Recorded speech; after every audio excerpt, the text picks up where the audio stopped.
that this heart of mine embraces all day through.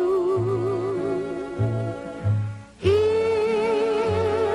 that small cafe, the park across the way, the children's carousel, the chestnut trees, the wishing well, I'll be seeing you in every lovely summer's day, in everything that's light and gay. I'll always think of you that way. I'll find you in the morning sun, and when the night is new, I'll be looking at the moon, but I'll be seeing you. I'll be seeing you in every lovely summer's day, in everything that's light and gay. I'll always think of you that way. I'll find you in the morning sun, and when the night is new, I'll be looking at the moon, but I'll be seeing you.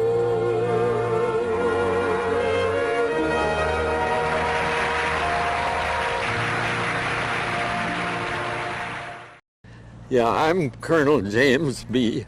Morehead of the class of 41C Flying School, where I flew this aircraft, these aircraft right here. What is it, some 60-odd years ago. I did quite a little activity during World War II. As a result, wound up alive. That's the prominent thing. Japan had been fighting a war in China and Manchuria for 10 years. Now you can imagine the combat experience is so vital to opposing air forces that if one has had the combat experience and the other has not, it's like the Los Angeles Laker basketball team playing Petaluma Junior High. The British did a study, RAF did a study of the effectiveness of the pilot's first few missions and concluded they were worse than useless. That's how important combat experience is. The Japs had it all, we had none.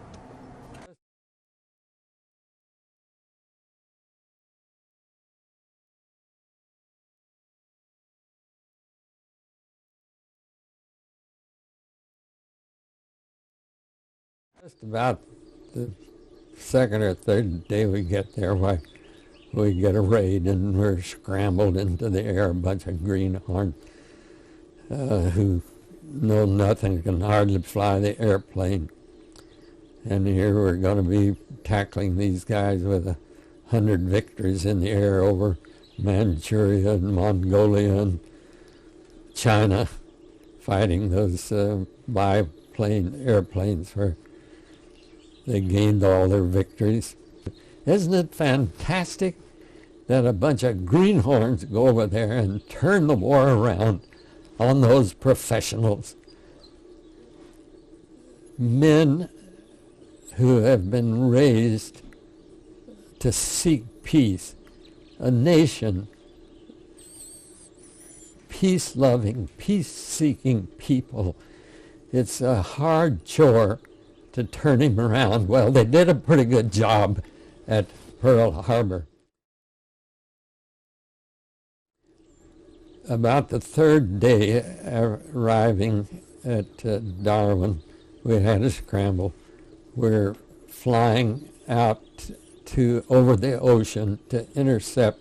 We're perhaps 30 miles out at sea, 2 flights. On the flight at sea, some 30 miles out, there's an island called Melville Island off the coast of Australia, north of Darwin. As we were flying out, I see a string of dots in the sky, kind of like you'd see a flock of geese over here. And I recognize them as a raiding force of bombers. So I reported them to Captain Sims, who of course ranks me. And I said, do you want to make the attack, or should I make the attack? I happen to be closer to the enemy than he did. And fortunately, I'm sure with his recognizing his lack of experience, he said, no, you go ahead. So I gave it the throttle, we advanced, and I flew. In a large group of bombers, there's a dangerous flying area. To come into the rear and side rear of an enemy bomber formation is its meat. Its guns are pointed essentially to the side and rear. So I had decided earlier in my brief career that most of my attacks I was going to make from frontal attacks and stay out of those big formations, those big Japs. There were 31 of these bombers. And with 31 bombers, you have more than 200 machine guns firing at you. These were Betty bombers, the Japanese finest heavy, they can call them their heavy bombers. They weren't as heavy as our B-17s and 29, but they were a big heavy bomber. They had a top turret, 2 side turrets, a tail turret, and a nose gun. On my approach, I got the lead just exactly right. And I could see my wealth of tracers go right into the cockpit and the engines on that bomber as I approached. Of course, that tickled me pink, and before I passed him, he was smoking. I knew, boy, I'd hit him. So I jerked up, wheeled around to come in again at the bomber. What you do when you're escorting a group of bombers, you swing from the right to the left because you're going faster, so you have to swing back and forth. You're faster than your escorts. So they had swung to the right and hadn't seen us, by great good fortune. Well, I was pulling into the rear then, and I got on a rear end bomber, and I followed him. I could see the tail gunner firing. He had a 20 millimeter cannon, but it had disadvantages. It fired real slow, and I could count the puffs of smoke as they came from that tail gunner. So I just pulled my tracers across him, and that ended his talk. There were no more puffs. I had cut my throttle somewhere, I don't remember, so as not to overshoot as I come back onto the bombers. And I was slowed down pretty slow, so I just rattled this Betty. But I did overtake him, so I had to shove forward on the stick. I went under him, and just ahead of him was another bomber. So I pull into a tail end run on him. Precisely the same thing occurred The tail gunners, everybody else, of course, shoot. Tail gunners, those slow puffs coming at me. So I did the same thing on this guy, and I silenced this fellow.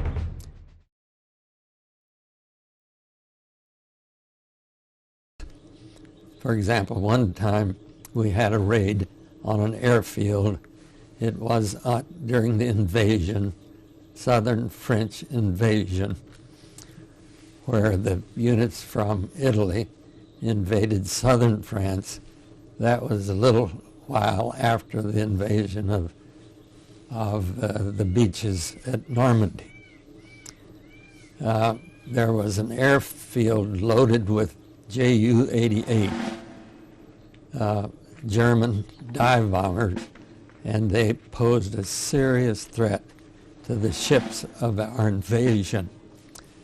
This was a preparation mission to defend the invading fleet. And the Colonel Richard said, well, come in low, because if you come in low on an airfield, it minimizes the risk to the attackers, because you pop out of the trees or over the hill or whatever near the air base, and you're right down on it the minute you're in firing position, the minute the enemy detects you. But so often you're off course. You can't see the airfield until you're immediately upon it. You don't know where your targets are, and unless they happen to be right in line with your pass, then you miss the opportunity. Well, with about 18 Ju-88s on this airfield that could, with a couple of bomb hits on a troop ship, kill hundreds and possibly thousands of American soldiers, I said, let's go in high where we can see our targets, get it sometime. Oh, he says, I don't get our boys killed going in high like that. Anti-aircraft and everything can shoot at them. I says, yes, but we don't want to lose any of our boys, but those boys on those ships are just as important to their mothers as the boys in our outfit are to their mothers. And we might lose 5,000 there, and we only lose a few airmen. Even if they're ours, I don't think we should take that choice. So he said, well, you'll be responsible for it then. And I says, I'll be responsible. Well, as it turned out, we approached the field that morning to strafe these enemy dive bombers. And there wasn't an airplane on the field. So the mission, it was a relief to me. And if we'd gone in low, we would have exposed ourselves to ground fire. As it was, simply turned away from the field and didn't even try to make a mission on it since there were no targets there. That's an example of what you run into, and it's really tough being a staff officer and doing the best you can and bucking all these regulations by people who often haven't walked a half a mile in your moccasins.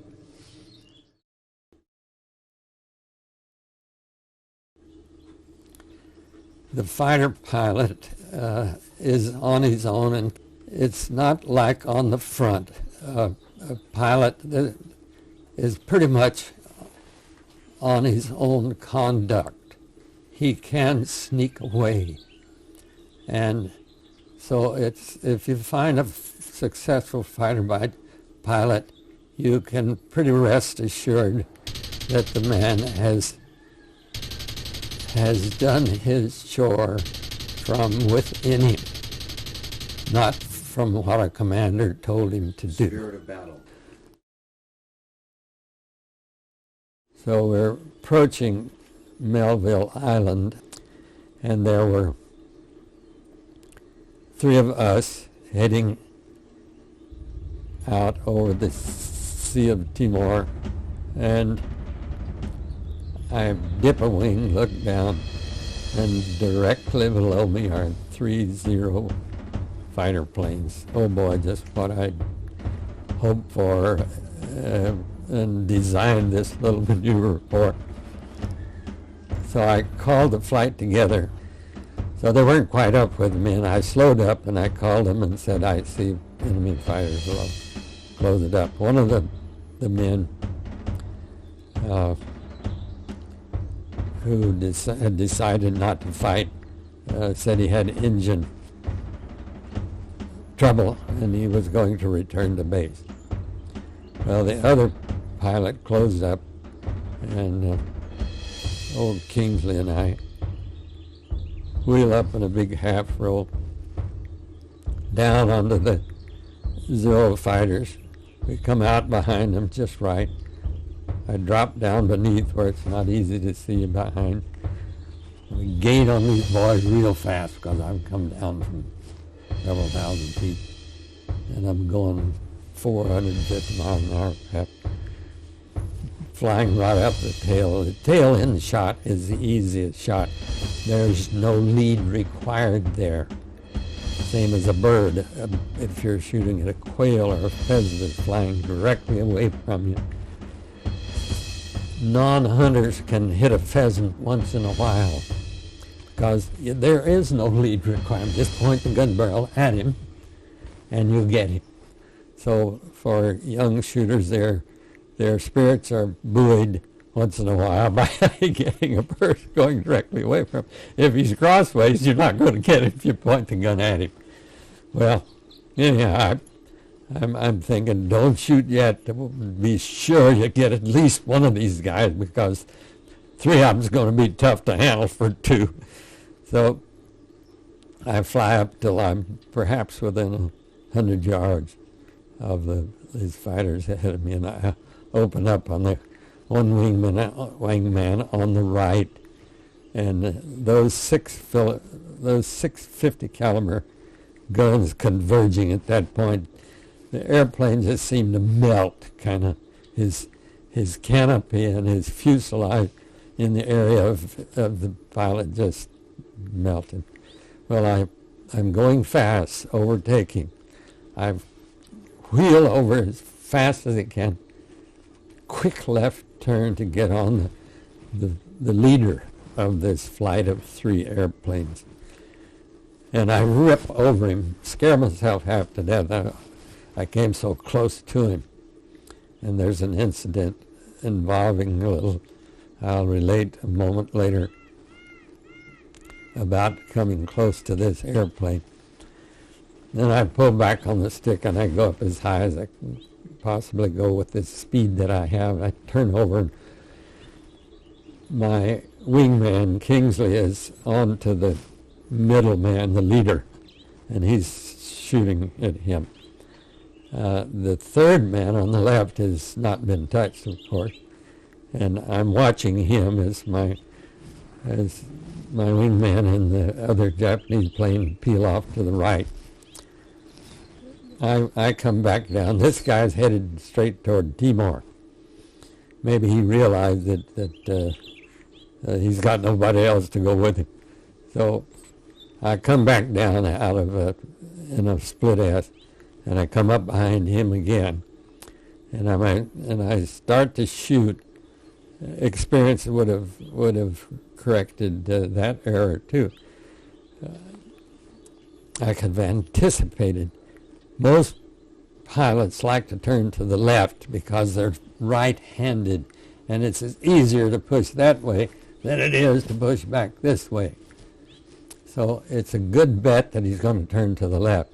So shoot slightly to the left of him if he's about to turn, which he was, and he did. But I was too late. And here he is out in front of me, and my tracers are falling behind him. Well, I'm horsing in on the stick as hard as I possibly can. And to shorten the story, I did prevail. I did get the nose in front of him before he totally got away. A bullet strikes him and he blows up right in my face. A great ball of flame. I didn't know whether it was me or somebody else. hardly. Anyhow, I pull up out of that big ball of flame, and I look down, and there's pieces of wings flopping down like a maple leaf. You ever seen a maple leaf fall? Right. That's the way it's falling toward the sea. At the same time, I'm seeing a parachute. So I fly up alongside the parachute. I'm going to thumb my nose at it. And there's nobody in it. Well, I've later learned by reading Japanese pilots' stories like Saburo Sakai Zero and some of those other books that they had such disdain for the American pilots, they wouldn't even wear the parachute. And I think that may not be a good total analysis. It may have been their kamikaze spirit that they weren't going to go down over enemy territory. Anyhow, there was no pilot in the parachute for me to greet. So then I thought, wow, I don't have confirmation of this airplane. The King's gone off on his own affair. So I'm going to fly through this parachute and take the debris home with me, and I got proof. Sometimes I wish I had done that, but I wasn't too sure about, getting the darn shroud lines caught in your propeller. I didn't know what this trapped air in a chute might do to you. There's trapped force there. So I was leery, and I have to tell myself I must be pleased because I'm still here. Something might have happened over 30 miles at sea going back to land. So I didn't do it. I remember looking down, and in the sea about 10 feet beneath the water is this, one of the wings has sunk, and it's shimmering down beneath the surface, and that red ball of meatball, red rising sun is sinking. That was great gratification.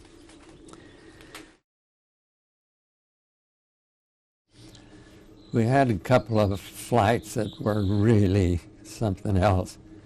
They talk about the flight of the P-38s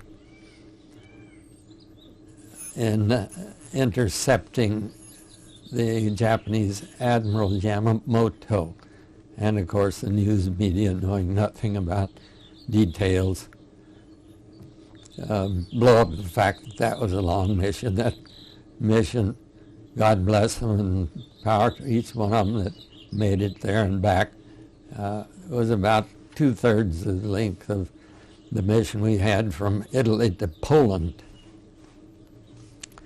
This was an all-day fight from a little after dawn to close to dusk, especially for the bomber boys, B-24s and B-17s. We had about an 8-hour mission. And I wish I knew the mileage on that raid, that mission. It was a long flight. On the way back, some of us getting a little low on gasoline, and I went in to an emergency landing field on the island of Vis in the Adriatic Sea off Italy, in northern Italy. We briefed each morning of the availability of the island of Vis, which had emergency gear on it to receive wounded airplanes. So I went into Vis as an emergency stop to obtain more gasoline, and I was sorry I'd done it. I would almost have preferred to sweat it out further, because shortly after I landed and was waiting for fuel, these wounded friendlies, big brothers, start coming in. And to see this scene with an airplane smoking, one with 2 engines out, one with 3 engines out, one with gear down, all shot up, pieces hanging. It's a emotional thing to have to go through. And then when they land, it's more so, because of course they crash landing half of them. Airplanes rolled down the runway with the blood running out the back end.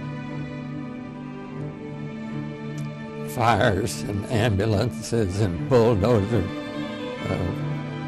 pushing them off the runway so the next guy can get in.